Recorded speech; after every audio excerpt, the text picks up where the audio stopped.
all she did was to request a warm welcome to Ulwazi Nezindaba. Uyati guys, at some point in empilweni you come across strangers that see you as their safe haven and abakubona a safe space and start venting dinto wena longadada and things that you have absolutely nothing to do with. So now naso sikhathi umuntu umuphe leyo ndlebe because kuthiwa ukukhuluma guys kuyanceda. It's sort of like a therapy or counseling session for labanye bantu nabakhona kubhodla whatever lokubalimadako. So what happened in this video is that a lady requested for Uber. So immediately nje nakangena laphayana kule moto, the Uber driver nje started venting on how intombi yakhe has been cheating on him and umtholo on 3 occasions, on how intombi yakhe ihlala flyer to Cape Town and uyamathi ukuthi some of these things nje uyendela ngoba kusho ukuthi uyamjolela and vele umtholile, on how yena sothina ngakhona ukuthi kuhlala amcolela ngoba uzamile kumcolela mara uyamphinza every time.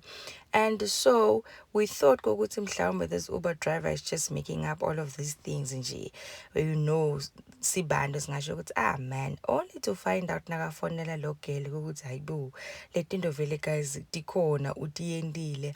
And when listening to the conversation guys between the Uber driver nale girlfriend yakhe makamfonela, you can tell ukuthi le two level iyagilana nje, left right center bobabili leto ngoba ngathi girl ushaya score yena. Guys, after having listened to the video, you are very much welcome to share your views. Akuzenze eceleni yayizwa leyo nto lezinto athi mezenza wenze njani uphendulisa amajidi phone mangabe sendijabulweni mina uthi angicabangeni yayizwa leyo nto enye into engiphatha kabi kuyena uthatha the last saving she has and she does things clumsily. At the end of the day ngizosafarish only to find ukuthi I'm helping a person who doesn't need to be helped. Othi mangabe uxabana naye akuphimisele ngosizo lwakhe ebusweni. Esikhathini samanje lezo zinto asikho right. Enye into engiphatha kabi ayenzayo uma ngabe sengimbambile ephutheni ngimbuza uthi kumina pho kunani ayisho kanjani le nto kumuntu othi friend yabo nje bangikhuluma nawe kwemanje una 3 months angikhulumisa. The last time I spoke to her that very same day ngangakwazi ukulala ngesizathu sabantu sakhe wenza njani wayenjabulweni wafika wagroove washaya one uthe kumina uyagoda wabo 11 uma sengimfone mind you she's in Joburg, I'm in Durban. I've sold my Android phone and selling a Hawaii because I'm tired of monitoring her and her stupidness ayenza ngale on Joburg. Uthe mefika lapha kuthi kumina urequestile tukutuku how sekuyojabula bonke tukutuku how sekusendaweni yokuphuza ngo-1 ngiyafona ucingo liphendule umfana ngitshela ukuthi ufuna yena uyabuya uyaview status sami ngo-4 o'clock uyabona ukuthi angilele akangifoneli wazangifonela ngabo-8 fanele ngimoyizele mina ukuthi ngithi bengifonela my own I've spent 10 years depressed about this person. Finally mase ngibuyelile naye each and every month angisho mina ukuthi ngiperfect siswami engikwenzayo mina ngikwenza sengifrustrate obani uyena. You cannot initiate into ezowenza ukuthi sihlukane and then mase ngiqhubeka nenye into mina ngibona ukuthi okay ingiphi tool it's a solution for me. Ngoba manje I took ukuyiphikisa ngathola leli khanda elikhulu enginalo ngahamba ngegoli. You went to Joburg. Ask her what happened in Joburg. What happened in Joburg, Zama? What happened in Joburg? In Joburg. Wafika unomuntu endlini? Wafika uguy apparently ufika khona yes. Uthi umfana mebamba ucingo lo ngingaphandle. Now my question is this. Mina ngihlala in Durban and wena ufonelwe umuntu uthi ungaphandle. What am I supposed to say? What are you supposed to think? I sent this person each lalela what's it mean? I send this person each and every week imali yokuthi ngimgibelise yazo. Uma ngimgibelisa I don't expect her to have transport problems. Uqome umfana omhambisa emsebenzini. Yayise leyo nto. Mind you, uma ngiphatha iAndroid, ngithatha iphone le Android, ngibuka ama-emails because she didn't have a smartphone back then. Walokha in phone yami ongalokha out. So whatever she does on her phone does it happen here simultaneously. Yayise leyo nto. what she did now is uyasuka lapho uqoma umfana lo mhambisa emsebenzini akasa request on a daily basis uyasuka uthi mangabe esebenza enze njani athatha imali aphele umfana ngiyambona umfana report bank statement yakhe ngiyambuza mfethu lo mfana kwenzakalani athi ungihambisa emsebenzini. My question is, if uthi ukuhambisa emsebenzini ukuhambisa ngaliphi ngoba imali yokugibela uyinikwa bani imina siswami out of honesty sexoxela sixabana ungaboleka isisheli sakhe imali raise umkhulu zami mind you yes mind you on top of that yabo nje banginayo ngisekhona. I've spent imali to be there. I've spent imali efana bayayithatha hlasebenza something constructive ezosiza bani mina. I suffer. I had kids earlier on in life simultaneously. That's a battle for me enough on its own. Leyo mali ngeke isize ingane zami. Why ngizodlala umuntu okwazi ukuthatha into engithi ngijabulisa yena ngayo enze ngendlela enza ngayo yazi ngalelo kuswela that very same day ngabhala phansi ngasayina ngathi angeke ngiphinde ngimupheni imali. Mind you, always into engicasula kakhulu now is this. If umfana efona sile kwindawo enjengase Sun Coast on the other side of Joburg. We're having fun there. This guy calls.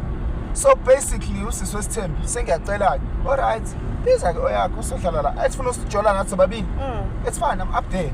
Yabo that night I couldn't sleep properly. At 2 o'clock ngangiqwashile up until kusa I took the first flight out of Joburg that very same morning. She can tell you what shall you 6 sengingekho sengila eDurban. That's how angry I was. I couldn't even calm myself down. I couldn't even imagine making out with her. To me, it felt as if me namanje oyiphoqa ukuthi ngenze into engathandi nobani naye. I'm not in a relationship because khona umuntu ongiforsayo. I'm not there because I'm lonely. I am there because ngithanda yena uqobola. This is after 10 years. Mfethu, kulo 10 years kwaba ne-breeder, there were kids involved with other people while engasekho empilweni yami. Uma sesibuyelelana kanjani? Umhilo engakahili enough if ngizothi ngithinta her phone if it's more than 8 communication with ama ex akhe yini oyixoxa nabantu ongasahlanganisela utho nabo mina fanele ngijabulela ukuthi yena in communication nama ex yabo ngikhuluma nawe siswami uthe eqeda lapha ngiyangena ngala how kunale mistake ayenza 2 years ago with a guy in Cape Town, married guy. This guy booked a flippin' hotel, booked a room, a good room, not any room. One kibeza, I again. The voice note I found of her telling a friend about the lingerie she's going to buy. I actually bought that for her for her birthday. She decided to take the fun elsewhere. Yes. So, uma ngabe sengimbuza that 2 years ago, when's it Jan? What's kwakuyiphutha? The same mistake happened this year again. So what is it now? A mistake again? Mina shisengixola kakhulu. Islima siswami. Lo ufuna ngibona ngikhuluma. And manje into frustrates mina iyodwa la siswami. Yeah. I keep on going back to the same person who keeps on hurting me over and over again. Why? Uyamthanda? Bethu, this girl doesn't realize how much she means to me. She just ungubethu uthanda umuntu ongakwazi futhi uyithanda yena. Ungakhali. No man, don't do that. Zama bro. Akafuni bethu ukushintsha, akafuni. Zama abantu yenzani olento yenzayo. Ungakhali umntwana.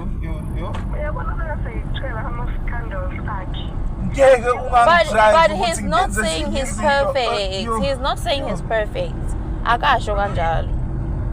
Mama ngisho ukuthi ngithi kodwa yabo mase ngitshela makhosi sokuzoyena manje uxoxa mase ngitshela amathanda zakhe lo kwayena awukaze zama ngingangikazi mina ngithatha imali ongisendela yona ngini kokala yo ezama mfethu yangiphathisa ngekhanda zama uzosiginqa ngemoto ngeke uzosiginqa ngemoto bye bye ngeke yo uyakhala umntwana manje Aneke angazi ngobani you don't have answers straight every time I ask you or wrong back why are you repeating yourself? Unyuye, I'm supposed to be enjoying myself, working out, ngihleli la emgaqweni because ngibalekela ukuthi menga endlini I'll be forced ukuthi ngihlale nawe ngingathandi. Ngihlala kanjani nawe ngingakakutholi uxolo from izinto zenzayo zami. Awuzenzi once uyangiphinda over and over again. You don't even apologize. You're not apologetic. You don't speak in a respectful manner ezongenza ngi-understand. Wena also wathi mase fanele ngiqhubeke impilo. Mina shuthi fanele ngigwinye yonke into yenzayo zami. But angenzi njengawe. Honestly speaking. Man, why usahleli naye? Who's with her? I mean, I just said I love. Love doesn't mean it's wars and it's fun amount. I like Louis Vuitton, but that doesn't mean I want it now. I can't afford it. Who mean right now? Who find any luxury and then I can't afford it? Because she goes to Cape Town. I'm sorry? Because she goes to Cape Town randomly. Dude, you this is what pisses me off the most. Who say I Cape Town twice? Yeah. Mina ngazuthi it's work related because she does trapping jobs most of the time. Yeah.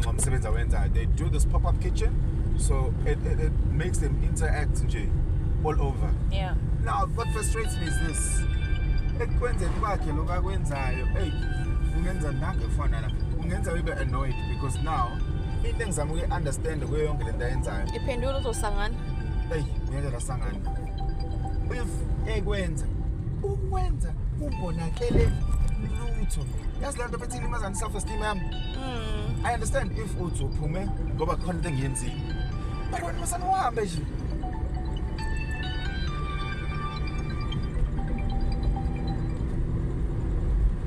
Yebo.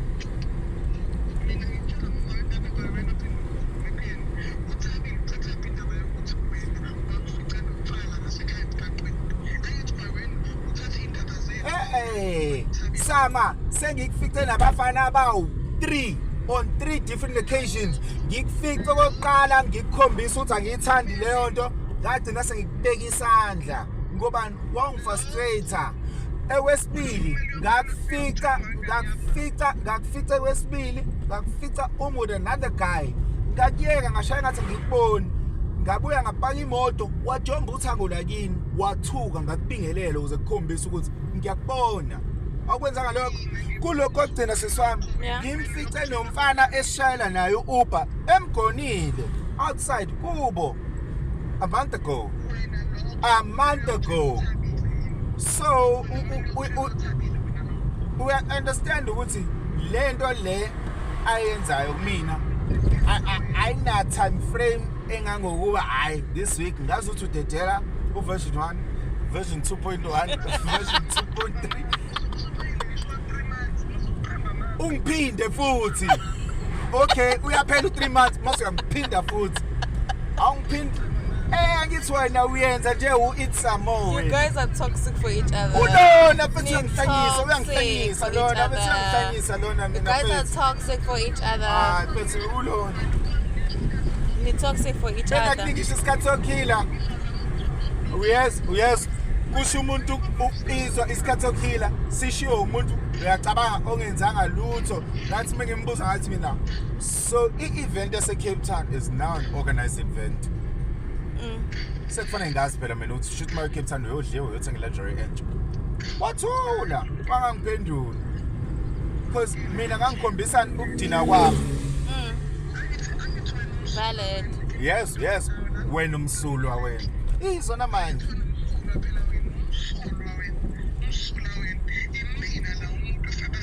Mina uqala ngqa ngiqala ngqa ukuzwa indaba yakho ne Cape Town ngeza indaba ye lingerie. Okay ngadlulisa 2 years ngayithenga ilingerie yes Uthengela lingerie? Shuthi ngibone phela uyayithanda lingerie. Okay.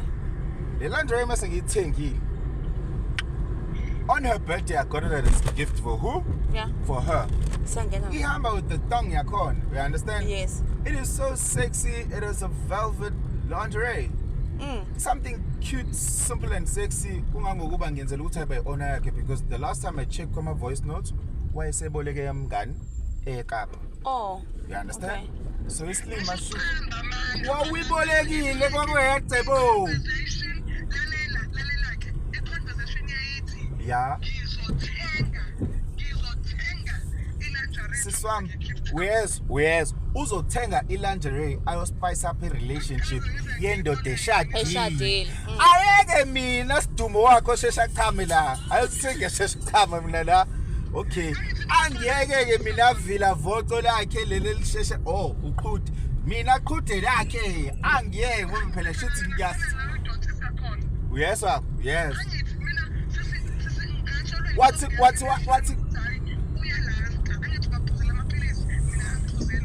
Ngizoliphuza kanjani ilingerie uzoyithengela abantu mina ngifike naye awungenzeli lutho.